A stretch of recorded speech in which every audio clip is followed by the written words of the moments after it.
questioner says that they see that the form doesn't exist and the formless does, yet they experience form. And so there's a bit of confusion in that area. If you experience form, how can you say that it doesn't exist, that form itself doesn't exist? What doesn't really exist as yet is the correct understanding. Mm-hmm. You see? Because it's easy to say, well, things don't exist. This doesn't exist, and so you're running into an office, or you're going into a building, and it has revolving doors, or it opens automatically. And if you run too fast, you're going to bump into the glass. You have to wait and see. You cannot say it doesn't exist. So I can run all the way through. You will soon find out if it exists or not, isn't it? You see? So when we are saying these type of things, what is the real meaning of things that don't exist? Because I think many people are saying this type of thing than really understand the implication of what they're saying. What it means it doesn't exist.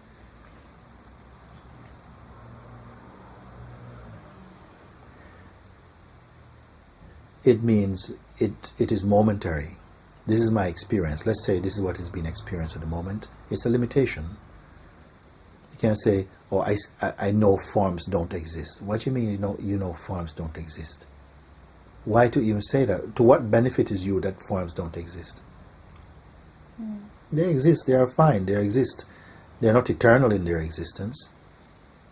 But they exist for you. Do you exist? The one who says forms don't exist. Can you say my body doesn't exist? If you say my body doesn't exist, then my words I'm speaking don't exist. If my words don't exist, my thoughts don't exist. Why stop with the forms of others? Why not your own form?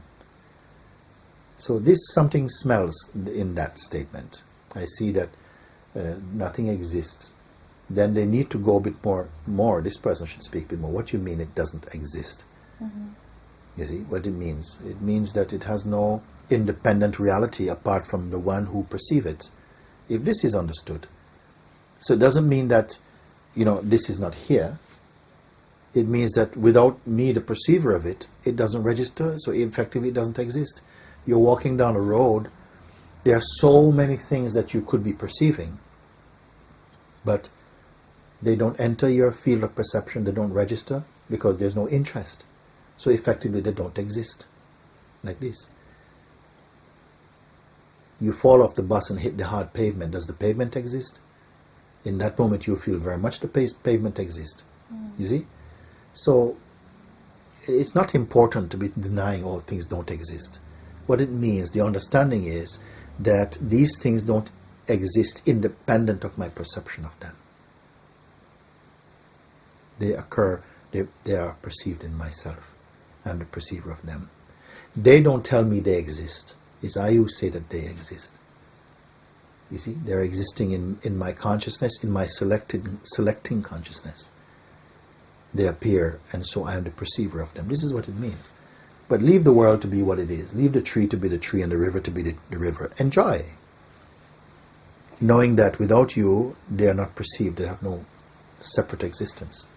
And what about along the lines of not objects per se, but situations? For example, like the recession or, certain events that are happening in the world. Yes. What about that? How would you explain the non-existence or the illusion of that or the reality of that? It depends, you see. The stock market is crashed. Does it exist for the farmer in India who is, does it exist for the children playing in the river? Does it exist for the goat climbing up the mountain? It exists for those who are in stock market. You see? So you are really experiencing what is important for you, what has meaning for you. And the situations, you go to see a film, and in this film, you're looking, and there's a story going on, big story, everybody's engrossed in the story. The trees are real, the background is real, maybe, the river is really a river, the sky is really a sky. The clouds really was a cloud that passed by. But the storyline is completely a fabrication. It's not real. You see? But it is somehow a concoction in the mind.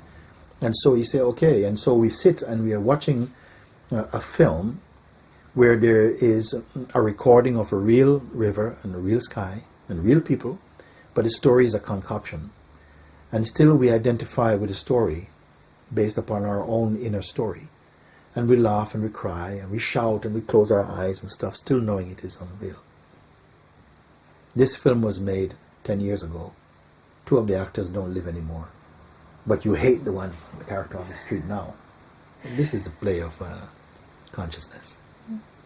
You see? And so, what is important is, at some point, these things are not interesting for you anymore.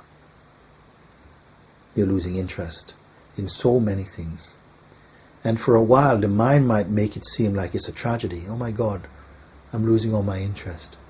And then, oh, maybe I myself am uninteresting to other people. Oh my God, little trembling. Then you are saying, but even that cannot stay. You're losing interest in the external. Something is becoming focused internally. And there's a quiet joy emerging, a space emerging, a peace emerging. Maybe you're not so articulate about talking about your inner world as you are about the outer world. But something is much more right, true, authentic for you. You feel, yes, I am just content within my being. You see?